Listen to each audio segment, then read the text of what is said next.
সম্মিলিত ৫ ব্যাংক গ্রাহকদের জন্য আজকের মহা আপডেট। এই সংক্রান্ত একটি তথ্যবহুল প্রতিবেদন প্রকাশ করে জনপ্রিয় দৈনিক সমকাল পত্রিকা, আপনারা যেটা স্ক্রিনে দেখতে পাচ্ছেন। পত্রিকার শিরোনামেই বলা হচ্ছে, গভর্নরের সঙ্গে বৈঠক, ৫ ব্যাংক একীভূতকরণ নিয়ে পরিষ্কার বার্তা চান প্রশাসকরা। কি বলা হচ্ছে মূলত এই সংবাদ প্রতিবেদনে? কি বলছেন সরকার আর কি বলছেন গ্রাহকগণ? হেয়ার কাটের কি হলো, পুরো টাকা কবে কিভাবে তুলতে পারবেন, এ সংক্রান্ত বিস্তারিত তথ্য জানাবো আজকের ভিডিওতে। ভিডিওর একদম শেষ পর্যন্ত থাকবেন, কারণ শেষে আমি এমন কিছু গোপন ও গুরুত্বপূর্ণ তথ্য শেয়ার করব যা আপনি আগে কখনো কল্পনাও করেননি। চলুন শুরু করা যাক। বাংলাদেশের ব্যাংকিং খাতে বর্তমানে সবচেয়ে আলোচিত বিষয় ৫টি ইসলামী ব্যাংকের একীভূতকরণ। এই ৫টি ব্যাংক হল এক্সিম ব্যাংক, সোশ্যাল ইসলামী ব্যাংক, ফার্স্ট সিকিউরিটি ইসলামী ব্যাংক, ইউনিয়ন ব্যাংক এবং গ্লোবাল ইসলামী ব্যাংক। এই ৫টি ব্যাংককে একত্র করে গঠন করা হয়েছে একটি নতুন ব্যাংক, সম্মিলিত ইসলামী ব্যাংক। কিন্তু সমস্যা কোথায়? সমস্যা শুরু হয়েছে নতুন একটি আইন নিয়ে, ব্যাংক রেজলিউশন আইন ২০২৬। এই আইনে একটি নতুন ধারা যুক্ত করা হয়েছে, ১৮ ক ধারা। এই ধারায় বলা হয়েছে, সরকার এবং বাংলাদেশ ব্যাংক যে অর্থ দিয়েছে তার মাত্র ৭.৫% দিয়ে আগের মালিকরা আবার ব্যাংকের নিয়ন্ত্রণ ফিরে পেতে পারবে। এই একটি সিদ্ধান্ত পুরো পরিস্থিতিকে উল্টে দিয়েছে। এক সময় যেসব আমানতকারী ভেবেছিলেন সরকারি নিয়ন্ত্রণে গেলে তাদের টাকা নিরাপদ থাকবে, তারা এখন আবার ভয় পাচ্ছেন। ফলে কি হচ্ছে?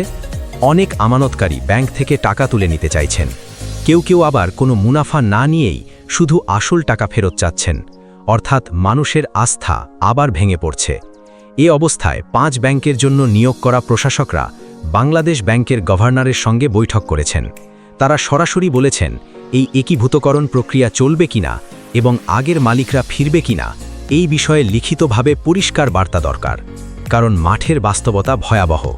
প্রশাসকরা জানিয়েছেন, আগেই মানুষ টাকা তুলতে পারছিল না, কিন্তু যখন সরকার ব্যাংকগুলো নিয়ন্ত্রণে নেয় তখন কিছুটা স্বস্তি ফিরেছিল।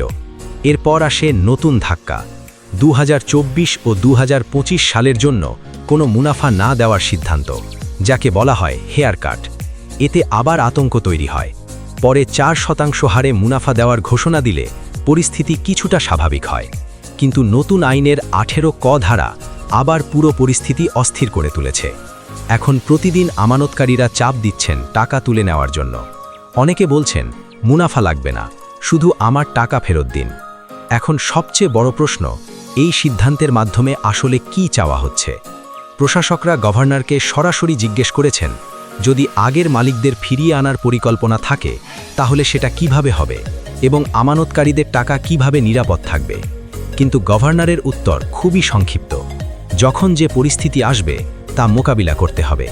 অর্থাৎ এখনও কোনো পরিষ্কার দিক নির্দেশনা নেই। এদিকে বাস্তব চিত্র আরও ভয়াবহ। এই ব্যাংকগুলো এখন নতুন করে আমানত পাচ্ছে না।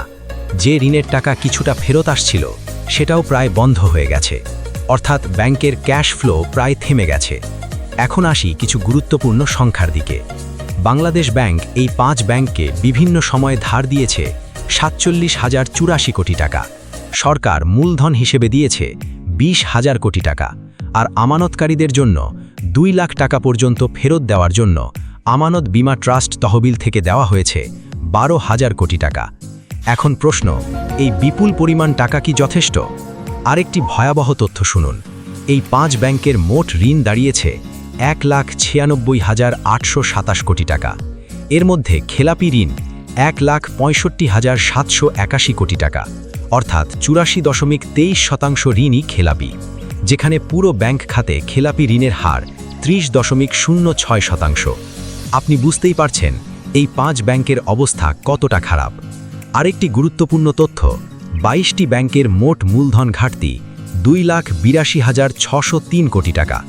এর মধ্যে শুধু এই ৫ ব্যাংকের ঘাটতি ১,৫০,৬৯১ কোটি টাকা, অর্থাৎ পুরো সমস্যার বড় অংশই এই ৫ ব্যাংক ঘিরে। এখন প্রশ্ন, এই অবস্থায় আগের মালিকদের ফিরিয়ে আনা কি যৌক্তিক, নাকি এটি আরও বড় ঝুঁকি তৈরি করবে? অনেক বিশ্লেষক বলছেন, যদি আগের মালিকদের ফিরিয়ে আনা হয় তাহলে মানুষের আস্থা আরও কমে যাবে, কারণ এই ব্যাংকগুলোর দুর্বল অবস্থার পেছনে মূলত আগের ব্যবস্থাপনাকেই দায়ী করা হয়।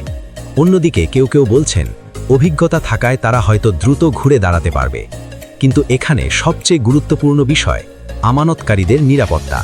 কারণ ব্যাংকিং সিস্টেমে আস্থা একবার নষ্ট হলে তা ফিরিয়ে আনা খুবই কঠিন। এখন পুরো পরিস্থিতি দাঁড়িয়েছে এক অনিশ্চয়তার মধ্যে। না আছে স্পষ্ট নীতি, না আছে স্পষ্ট দিক নির্দেশনা, আর এই সুযোগে আতঙ্ক ছড়িয়ে পড়ছে মানুষের মধ্যে।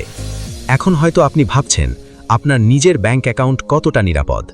এই প্রশ্নটাই এখন সবার, এবং এখানেই আসে সবচেয়ে গুরুত্বপূর্ণ বিষয়।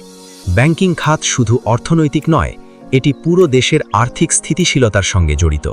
যদি এই সংকট আরও বাড়ে, তাহলে এর প্রভাব পুরো অর্থনীতিতে পড়বে।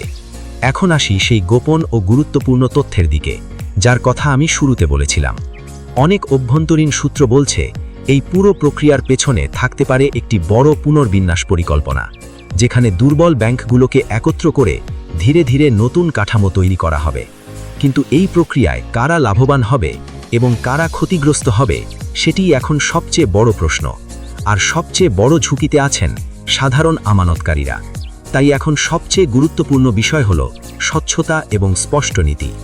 যতদিন পর্যন্ত পরিষ্কার বার্তা আসবে না, ততদিন পর্যন্ত এই অস্থিরতা চলতেই থাকবে। ভিডিওটি যদি আপনার কাছে তথ্যবহুল মনে হয়, তাহলে অবশ্যই লাইক দিন, শেয়ার করুন এবং সাবস্ক্রাইব করে আমাদের সঙ্গে থাকুন। কারণ আমরা এমন গুরুত্বপূর্ণ বিশ্লেষণ নিয়মিত নিয়ে আসি, যা আপনাকে অন্যদের থেকে এক ধাপ এগিয়ে রাখবে। ধন্যবাদ সবাইকে। আর আজকের ভিডিওটি এ পর্যন্তই। আশা করি ভিডিওটি আপনাদের ভালো লেগেছে। ভিডিওটি ভালো লাগলে লাইক কমেন্ট করতে ভুলবেন না। আর নিয়মিত আপডেট পেতে অবশ্যই চ্যানেলটি সাবস্ক্রাইব করে রাখুন।